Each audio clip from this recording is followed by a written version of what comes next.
Audio Jungle. Hello friends, next topic देखने जा रहे हैं आप लोग effective rate of interest. Effective rate of interest को समझने के लिए मैं आपके साथ एक प्रैक्टिकल प्रॉब्लम लेने जा रहा हूँ और इसके बाद फिर मैं इसको कंसेप्चुअली आपको बहुत बढ़िया तरीके से क्लियर करता हूँ। आइए मैं केस ले रहा हूँ जब मेरे पास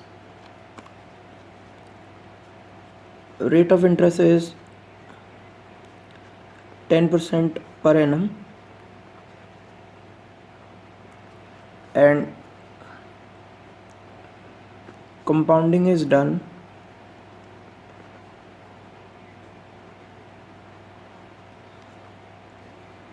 quarterly.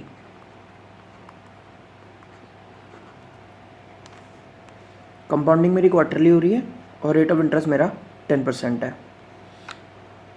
तो सवाल ये उठा, मैंने कहा 10%, क्या मैं ये कहूँ कि मुझे पूरे साल 10% रेट ऑफ इंटरेस्ट मिल रहा है, जबकि क्वेश्चन कह रहा है कंपाउंडिंग इज़ डन क्वार्टरली। तो आइए एक छोटी सी प्रॉब्लम लेते हैं। मैंने ₹1000 बोरो किया, ₹1000 borrowed at the rate of 10% per annum, compounding quarterly.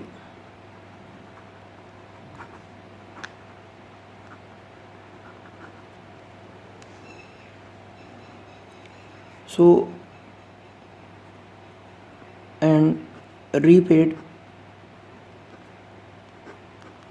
after 1 year. दोस्तों, अगर 1000 रुपये 10% पर एनम कंपाउंडेड क्वार्टरली रहा और 1 साल बाद इसकी रीपेमेंट हुई है, तो अमाउंट जो रीपे हुआ होगा that must be 1000 into that is a is equal to 1000 multiply by 1 plus 10%। साल में 4 बार कंपाउंडिंग हुई है, raised to the power 1 year का टाइम है। 1 ईयर को आप मल्टीप्लाई कर दीजिए 4 से, क्योंकि 4 बार कंपाउंडिंग हुई है।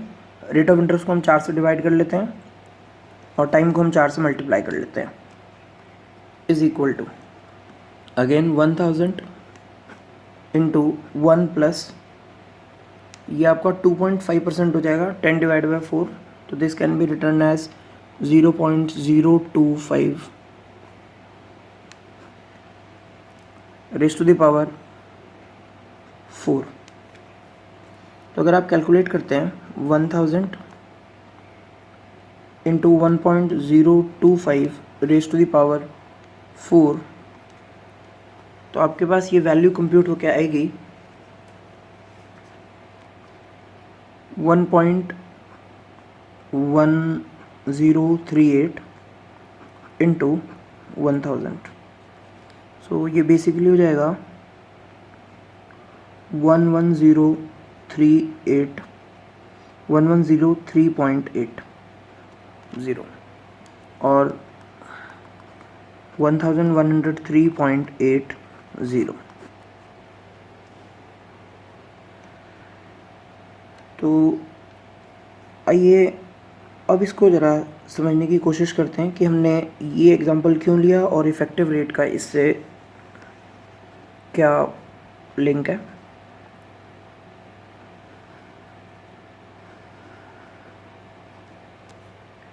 अगर मैं सिंपल केस में देखता हूँ तो 1000 को 10% पे 1 ईयर अगर मैं इन्वेस्ट करता हूँ तो मुझे इंटरेस्ट मिलता है 100 रुपीज़। लेकिन आपने यहाँ पर देखा, मैंने इसको अगर 10% कंपाउंडेड क्वार्टरली किया तो मुझे इंटरेस्ट 100 नहीं, मुझे मिला 1103.8 माइनस 1000 दैट इज़ 103.8।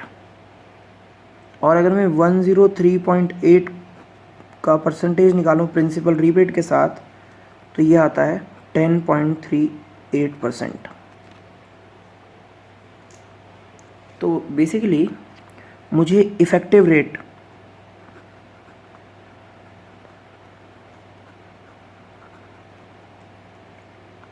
10% नहीं, ये मिला 10.38%। तो मैं ये कह सकता हूँ, अगर मैं इसी पैसे को 1000 को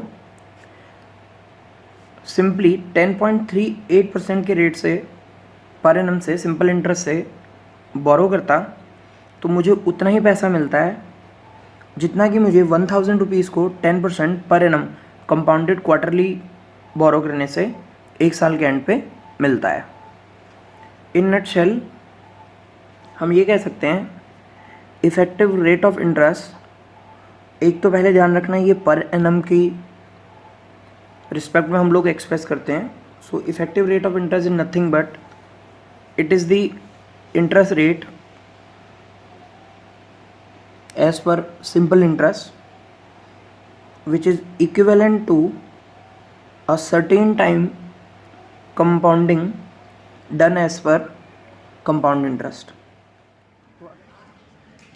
सो फ्रेंड्स, हमने अभी कैलकुलेट किया और कैलकुलेशन से हमने देखा, अगर मैं बात करूं कंपाउंड इंटरेस्ट की, तो कंपाउंड इंटरेस्ट 10% और अगर कंपाउंडिंग होती है 4 times a year,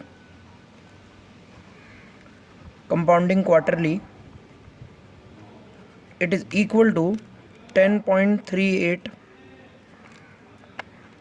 per annum, यानी कि 10% अगर रेट ऑफ इंटरेस्ट हो मेरा और यहाँ पर हम कंपाउंडिंग क्वार्टरली करें तो ये उतना ही अमाउंट देगा जितना हम 10.38 रेट ऑफ इंटरेस्ट लेकर पर एनम के बेस पे कंपाउंडिंग करें।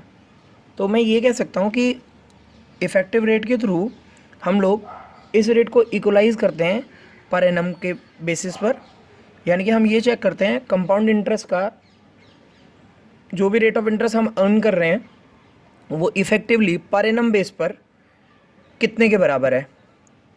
तो यहाँ पर हम ये कह सकते हैं कि 10% compounding quarterly is equal to 10.38% per annum.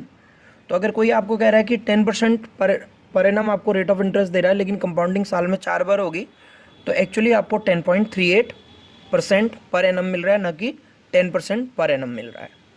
तो दोस्तों, इसकी कैलकुलेशन हम लोग कैसे करेंगे? इसकी कैलकुलेशन हम लोग करते हैं एक फॉर्मूले से, और फॉर्मूला हमारा होता है effective rate is equal to 1 into 1 plus R raise to the power n minus 1। आप इसको टी भी लिख सकते हैं। सो अभी हमने जो क्वेश्चन सॉल्व किया उस क्वेश्चन के according 1 into 1 plus 0.10 raise to the power, मेरे पास एक साल के लिए मैंने पैसा बोरो किया था, माइनस 1।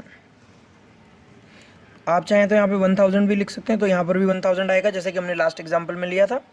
अदरवाइज आप 1 रुपीज़ के रिस्पेक्ट में भी कैलकुलेट कर सकते हैं इसको, कि आपने 1 रुपये बोरो किया, 10% रेट ऑफ इंटरेस्ट से क्वार्टरली कंपाउंडिंग हुई, तो आपको इफेक्टिवली 10.38% कैलकुलेट होकर आएगा ये। तो आपने कैलकुलेट किया ये 1 इंटू 1.1038 माइनस 1, यह आ जाएगा 1.1038 minus 1, it is equal to 0.1038 और ये हो जाएगा 10.38%। सो फ्रेंड्स, उम्मीद करता हूँ कि आपको ये कंसेप्ट क्लियर हो गया होगा। सो बेसिकली इफ़ेक्टिव रेट के थ्रू हम लोग ये चेक कर रहे हैं कि अगर मुझे कंपाउंड इंटरेस्ट से कुछ अमाउंट मेरा इन्वेस्टेड है और वो साल में 2 बार 3 बार 4 बार कंपाउंड होता है, तो मुझे इफ़ेक्टिवली 10% यानी कि वो रेट नहीं मिलता बल्कि उससे कहीं ज़्यादा मिलता है। इस इफ़ेक्टिव रेट ऑफ इंटरेस्ट का जो कंसेप्ट है ये रिलेवेंट भी तभी होता है अगर साल में एक से ज़्यादा बार कंपाउंडिंग हो रही हो। सो फ्रेंड्स, अभी तक आपने टाइम वैल्यू ऑफ मनी में, जैसा कि मैंने आपसे कहा था, इस चैप्टर में बेसिकली हमने 3 एरियाज़ कवर करने हैं। फर्स्ट मैंने आपको बोला था सिंपल इंटरेस्ट,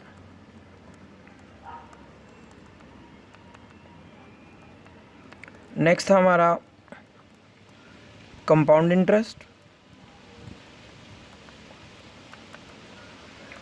एंड लास्टली था हमारा एन्युटीज़।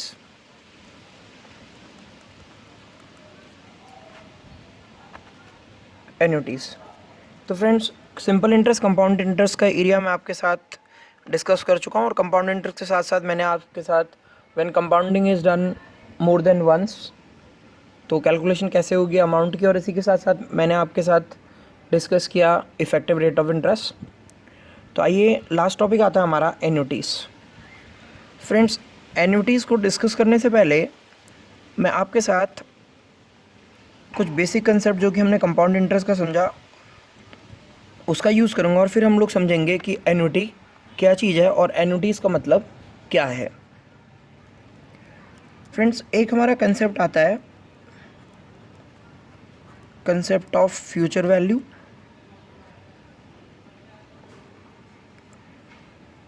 And present value.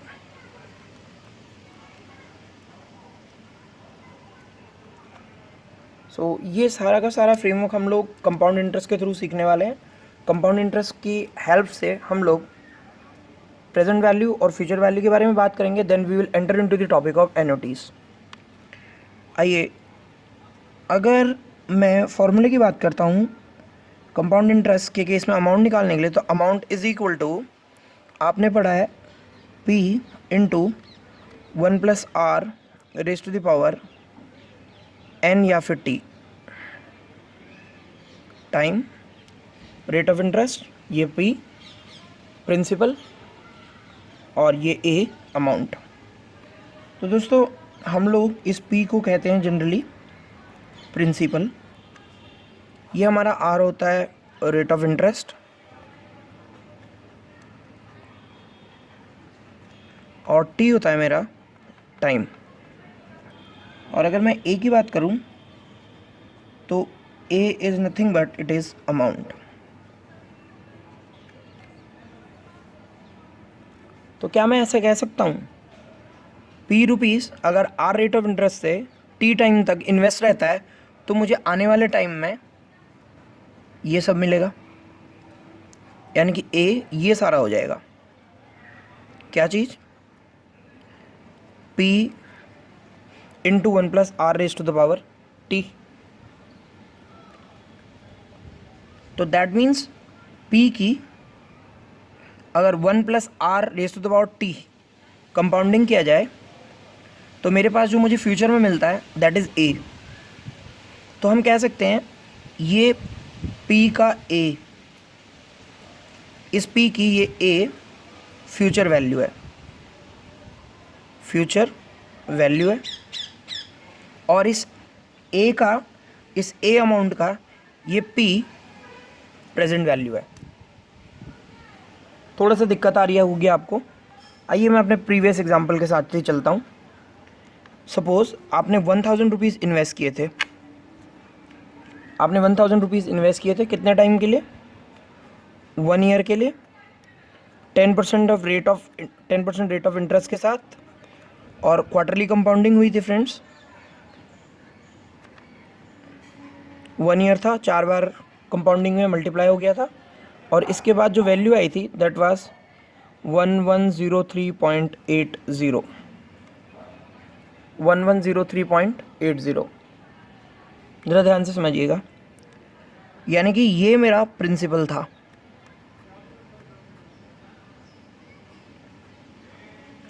और ये मेरा अमाउंट 1 साल बाद जो मुझे मिलेगा। तो ज़रा ध्यान से समझें, आज मैंने ये इन्वेस्ट किया 1000, और 1 साल बाद मुझे 1103.80 मिला। तो मैं ये कह सकता हूँ इस प्रिंसिपल की अमाउंट फ्यूचर वैल्यू है, यानी कि आने वाले टाइम में इस 1000 का फ्यूचर 1103.80 है। तो 1000 की फ्यूचर वैल्यू अगर आपसे मैं कहूँ 1000 की फ्यूचर वैल्यू 1103.80 हो जाती है, और अगर दूसरी तरफ रिवर्स कहें तो ये 1103.80 की प्रेजेंट वैल्यू है, ये 1103.80 की प्रेजेंट वैल्यू है जो कि 1000 है। तो फ्रेंड्स, अगर हम ए रुपीज़ को ये कह सकते हैं, ये जो हमारा ए रुपीज़ है ये पी की फ्यूचर वैल्यू है और पी ए का प्रेजेंट वैल्यू है।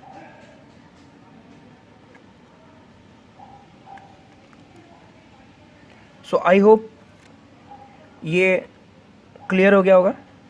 फिर भी एक बार फिर समझते हैं हम लोग इसको नेक्स्ट स्लाइड के थ्रू।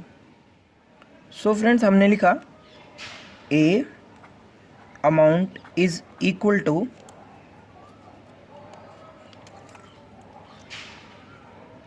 पी और उसके साथ हमने लिखा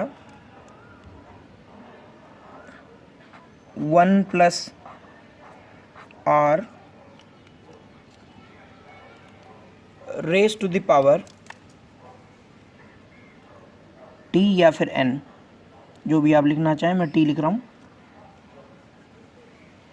सो पी रुपीज़ को आर रेट ऑफ इंटरेस्ट से टी टाइम पीरियड के लिए कंपाउंड किया गया तो हमारे पास ए आया।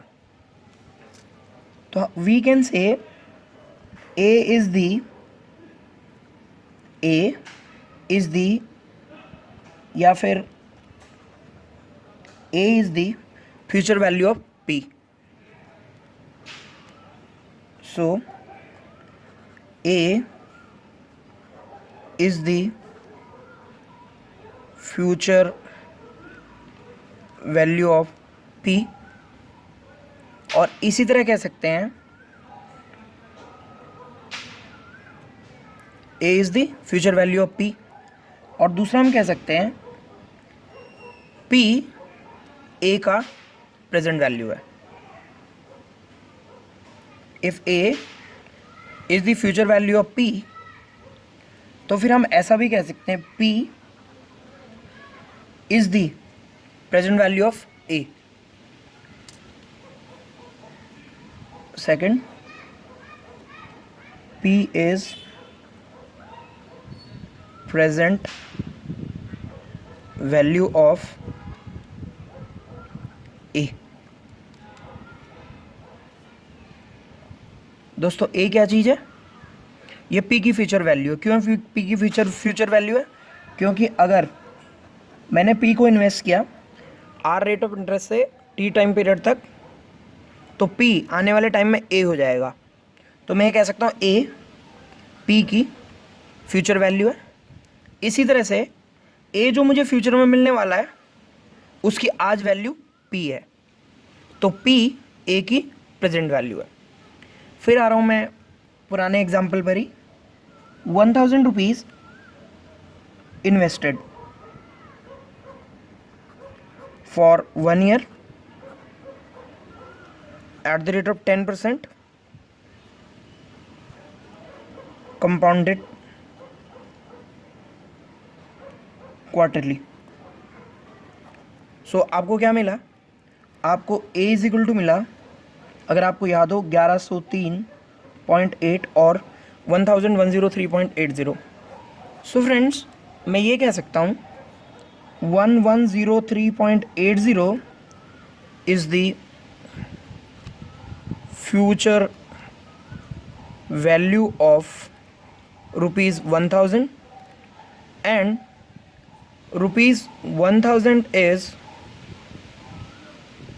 present value of 1103.80। कुछ मुश्किल नहीं है, बहुत ही सिंपल है कि अगर 1000 रुपये जो आज मेरी जेब में पड़ा हुआ है, 1000 रुपये जो मेरी जेब में आज पड़ा हुआ है, उस 1000 रुपये की 1 साल बाद यानी कि फ्यूचर में जो वैल्यू होगी वो क्या होगी? अगर मैं इसको इन्वेस्ट कर दूं तो ये हो जाएगी 1103.80। और अगर इसी को हम उल्टा बोलते हैं तो मैं ये भी कह सकता हूँ कि 1103 रुपये जो मुझे फ्यूचर में मिलने वाला है उसकी प्रेजेंट वैल्यू क्या है? 1000। सो 1000 क्यों? क्योंकि आज की डेट में अगर 1000 इन्वेस्ट करता हूँ तो मुझे फ्यूचर में क्या मिलने वाला है? 1103.8। तो फ्यूचर के 1103.8 की प्रेजेंट वैल्यू मेरे पास कितनी हो जाएगी? 1000। सो फ्रेंड्स, उम्मीद करता हूँ ये प्रेजेंट वैल्यू और फ्यूचर वैल्यू का कंसेप्ट आपको बहुत अच्छी तरह से इस एग्जाम्पल से क्लियर हो गया होगा। आइए फ्रेंड्स, शुरू करते हैं इस चैप्टर का, यानी कि time value of money chapter का सबसे इंपॉर्टेंट टॉपिक, जिसे हम कहते हैं concept of annuities. This is the most important topic. Annuities का पहले तो हमें मीनिंग पता होना चाहिए कि एन्युटी का मीनिंग क्या है। So annuity is nothing but it is a periodic payment और receipt. It is periodic payment और रिसीप्ट। अगर मैं एन्युटी के बारे में बात करूँ तो दो बातें बड़ी इंपॉर्टेंट है। मैं वर्ड लिख रहा हूँ पीरियोडिक पेमेंट और साथ में लिख रहा हूँ पीरियोडिक वर्ड लिख रहा हूँ एक, और मैं लिख रहा हूँ रिसीप्ट और पेमेंट। तो जब भी हम एन्युटी के चैप्टर की बात करेंगे दो बातें बड़ी इंपॉर्टेंट होंगी। पहला मैंने आपको बोला क्या, पीरियोडिक, एक टाइम पीरियड, और दूसरा मेरा पेमेंट या फिर ये receipt. So annuity is nothing but it is a payment और a receipt which is going to be paid और received at a fix time interval.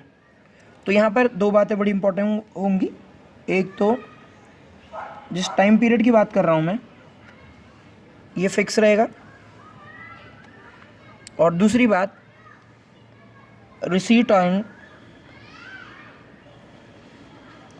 Payment,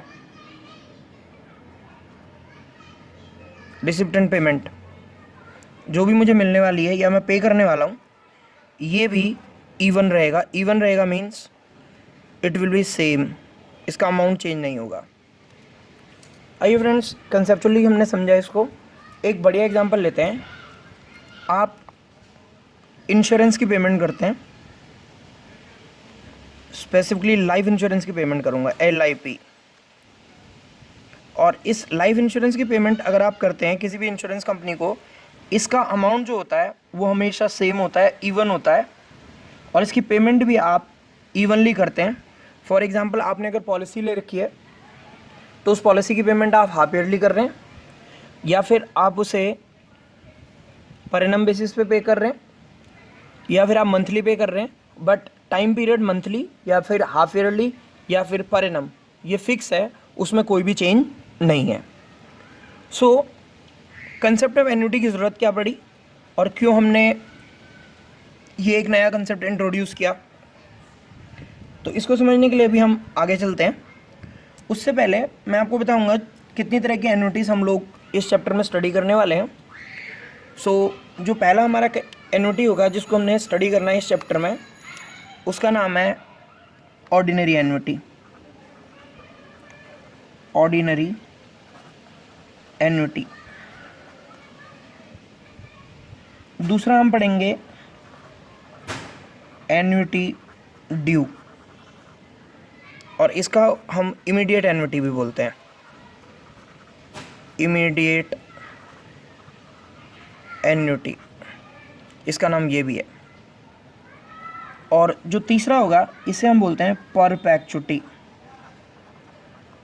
although आपके स्टडी मटेरियल में कहीं पर भी ऐसा वर्ड लिखा हुआ नहीं है, बट क्योंकि ICAI ने अपने एग्ज़ाम में या फिर अपनी जो एक्सरसाइज है बुक की उसके अंदर परपेचुटी के क्वेश्चन डाले हुए हैं, तो फ्रेंड्स तीसरा एन्युटी जो हमारा है वो परपेचुटी है। ऑल्दो इसके अलावा भी होते हैं, डेफर्ड एन्युटी होती है, और भी 2-3 केसेस होते हैं, बट हमें अपने CA फाउंडेशन के लिए ऑर्डिनरी एन्युटी, एन्युटी ड्यू और परपेचुटी ये हमने स्टडी करनी है। सबसे पहले मेरे पास आता है मेरा ऑर्डिनरी एन्युटी। ये ऑर्डिनरी एन्युटी का क्या मतलब है? ऑर्डिनरी एन्युटी का बेसिकली मतलब ये है जिसकी फर्स्ट पेमेंट या फिर फर्स्ट रिसिप्ट ड्यू होगी eight the end of current time interval. यानी कि यहाँ पर फर्स्ट पेमेंट,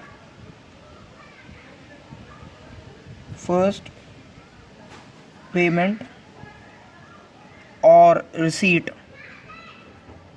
फर्स्ट पेमेंट और receipt will fall due at the end of time interval.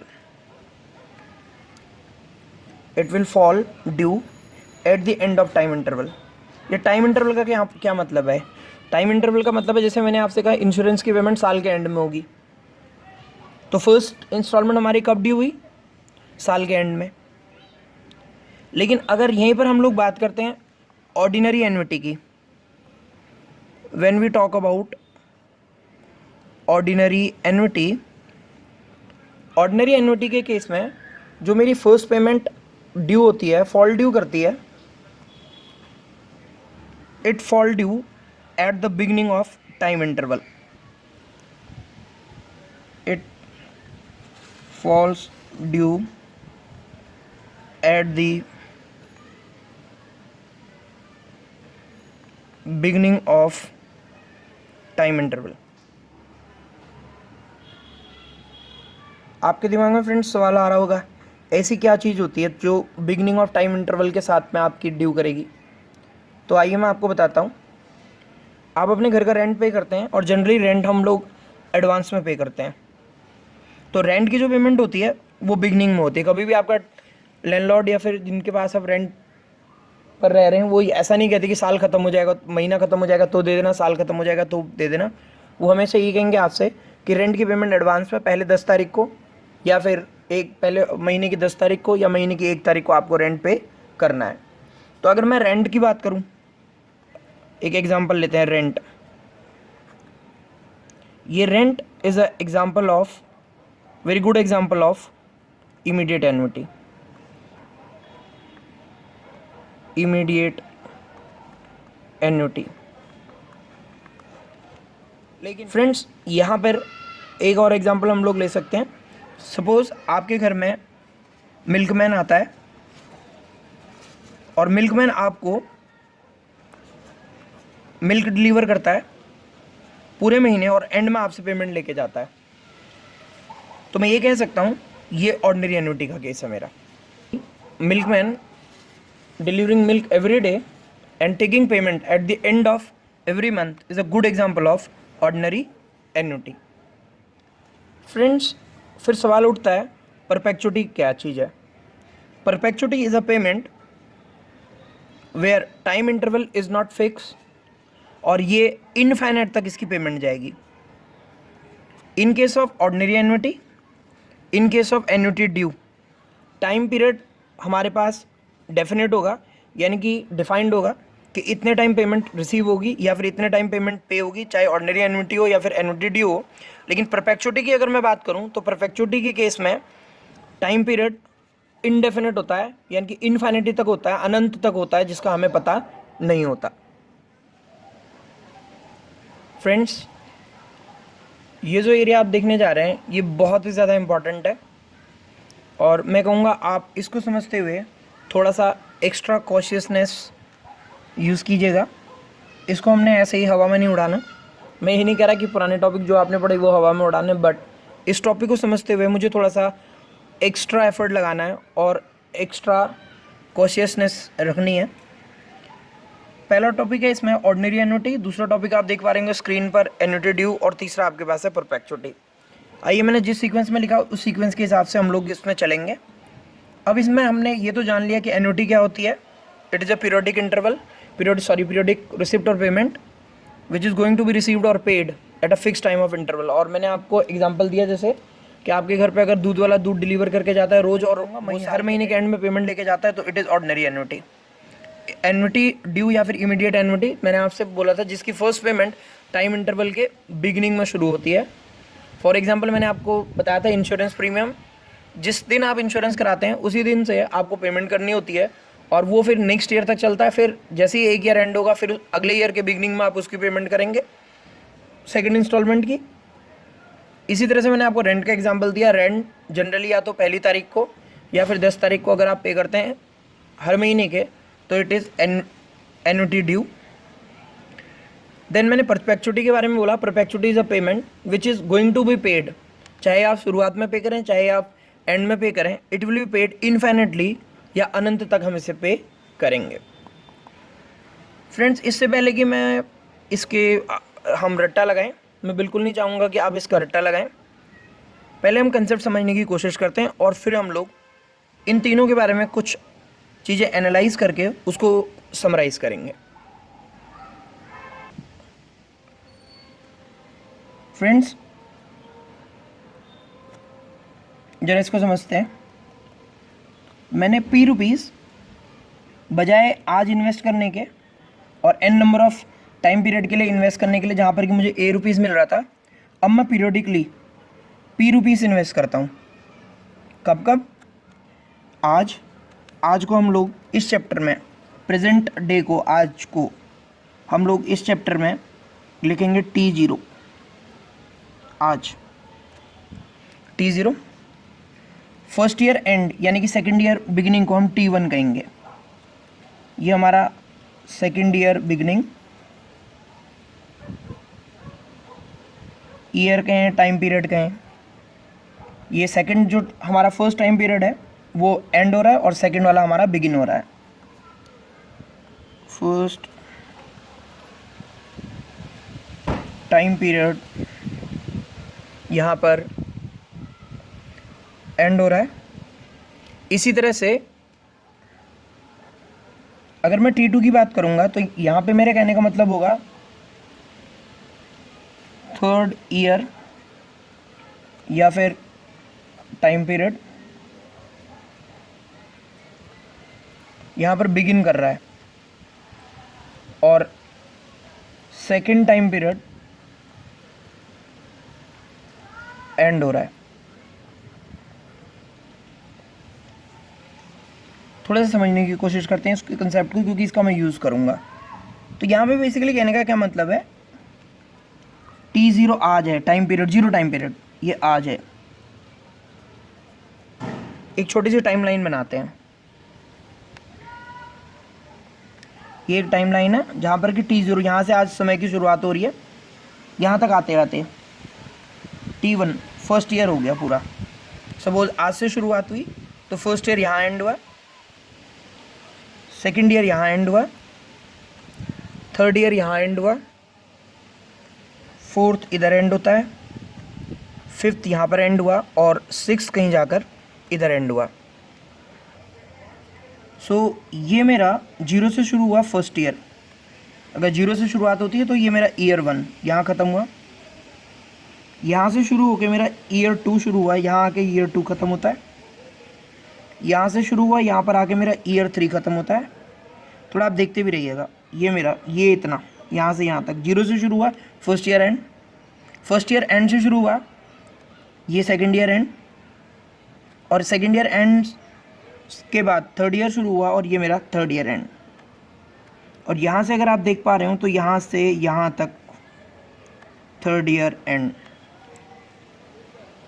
ये Y4। तो इसलिए मैंने आपसे कहा second year beginning, first time period का एंड। देखिए यहाँ पे फर्स्ट ईयर एंड हो रहा है, जीरो से शुरू हुआ, आज पहला साल शुरू हुआ यहाँ से और यहाँ पे आके पूरा हो गया, ये फर्स्ट ईयर एंड। और ये सेकेंड ईयर की यहाँ से शुरुआत। इसी तरह से सेकेंड ईयर यहाँ से शुरू हुआ और यहाँ पर आके ख़त्म हो गया, तो थर्ड ईयर की शुरुआत। तो दैट्स वाई मैंने ऐसा कहा थर्ड ईयर या टाइम पीरियड जहाँ पे बिगिन करेगा और सेकेंड पीरियड एंड करेगा उसे हम T2 लिखेंगे, तो T2 ये होगा। तो आप वैसे थोड़ा सा क्रैम भी कर सकते हैं इतना तो एग्ज़ाम के लिए। आज को हम 0 बोलेंगे, फर्स्ट ईयर एंड को हम T1 बोलेंगे, सेकेंड ईयर एंड को हम T2 बोलेंगे, थर्ड ईयर एंड को हम T3 बोलेंगे और फोर्थ ईयर एंड को हम T4 बोलेंगे। तो आई होप ये कंसेप्ट यहाँ तक आपको क्लियर हो गया होगा।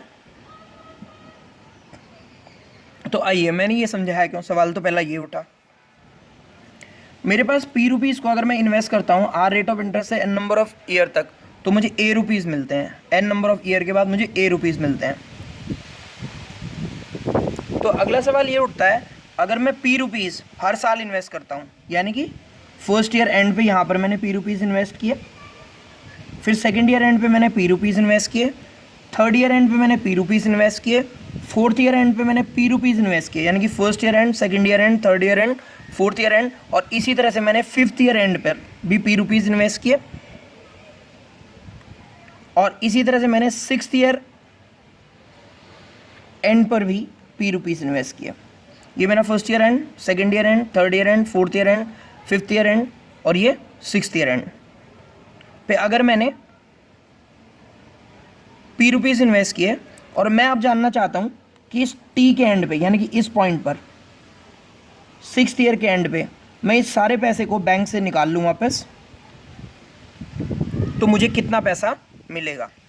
This P rupees plus P rupees plus P rupees plus P plus P plus P और ये वाला पी भी मिलाकर सारे ये 1 2 3 4 5 6 पी मिलाकर सिक्स्थ ईयर के एंड पे मुझे कितना पैसा मिलेगा।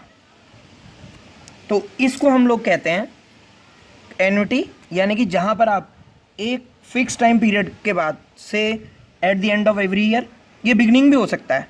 अभी अगले एग्जांपल में लेता हूँ। अगर आपने पैसा P eight the end of the year invest किया आर रेट ऑफ इंटरेस्ट से और 6 नंबर ऑफ ईयर तक, तो बताएं आपको कितना पैसा मिलेगा।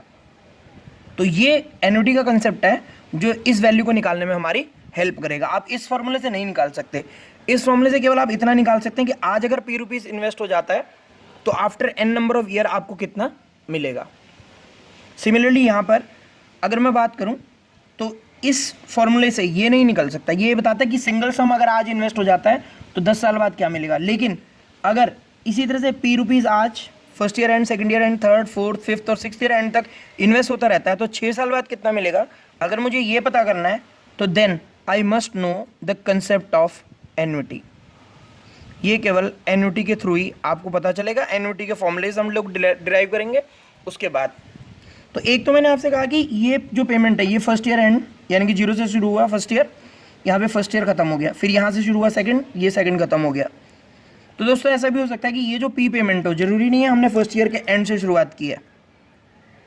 ये भी हो सकता है कि पहली पेमेंट मैंने T0 पे की हो, पी यहाँ पे किया हो, फिर मैंने ये मैंने आज डिपॉजिट जमा कराया बैंक में फर्स्ट ईयर के बिगनिंग में, ये मैंने सेकंड ईयर के बिगनिंग यानी कि फर्स्ट ईयर के एंड पे जमा कराया। यहाँ पे देखिए आप सेकंड ईयर एंड हो रहा है, सेकंड ईयर के एंड यानी कि थर्ड ईयर के बिगनिंग पे। इसी तरह से मैंने इसको यहाँ पे जमा कराया, फिर मैंने यहाँ जमा कराया, फिर मैंने फ्रेंड्स यहाँ पे जमा कराया और फिर मैंने लास्ट इधर जमा कराया।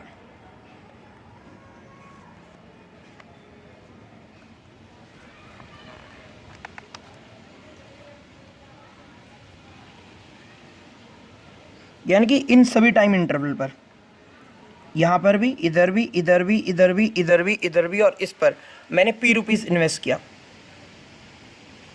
इन सभी केसेस में मैंने पी रुपीज़ अगर इन्वेस्ट किया तो इसकी मेरे को इस पीरियड पे यानी कि इस टाइम इंटरवल पर यहाँ पर 6 साल बाद वो सारे पी रुपीज़ जो मैंने इन्वेस्ट किए, कहाँ से, आज से, फिर अगले साल के बिगनिंग में, फिर उससे अगले साल के बिगनिंग में, उनकी वैल्यू क्या होगी।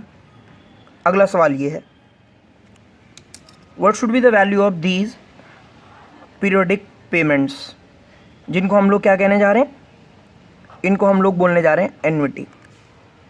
तो जहाँ पर आपने पेमेंट फर्स्ट टाइम इंटरवल यानी कि आपकी जो पेमेंट है वो फर्स्ट टाइम इंटरवल के एंड पे यानी कि फर्स्ट ईयर के एंड पे, सेकंड ईयर के एंड पे, थर्ड ईयर के एंड पे, फोर्थ ईयर के एंड पे, फिफ्थ ईयर के एंड पे, सिक्स्थ ईयर के एंड पे पेमेंट होती है, तो ऐसे केसेस को हम लोग, ये वाला जो केस है जहाँ पर फर्स्ट टाइम इंटरवल पे कोई भी पेमेंट नहीं हो रही, मैंने क्रॉस लगा दिया है, इसे हम लोग बोलते हैं ऑर्डिनरी एन्युटी।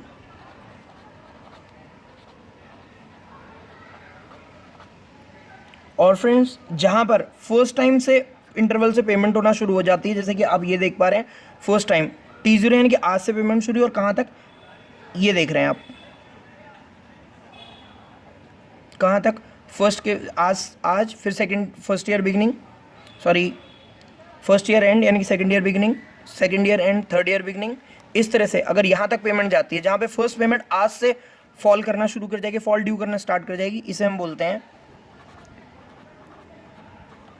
Annuity due. अब जरा और समझने की कोशिश करते हैं, वो क्या, इन पी की, जो ये पी आपने इन्वेस्ट किए, अगर मैं इन सब की आर रेट ऑफ इंटरेस्ट से इतने टाइम पीरियड तक मैंने इनको इन्वेस्ट किया है, इसकी वैल्यू निकालता हूँ इस पॉइंट पे, तो इसे कहते हैं हम फ्यूचर वैल्यू। क्या कहते हैं, फ्यूचर वैल्यू। इसी तरह से इस एन्युटी की अगर हम यहाँ पर वैल्यू निकालते हैं तो this is also called future value. तो इस पॉइंट पे जो आप वैल्यू निकाल रहे हैं इन पी की सब की, ये यहाँ पर अगर कैलकुलेट हो रही है कि ये पी रुपीज़ मिला के यहाँ तक कितना हो चुका है, तो this is called future value. इसी के तरह हम लोग फ्रेंड्स सीखेंगे अभी नेक्स्ट स्लाइड में प्रेजेंट वैल्यू।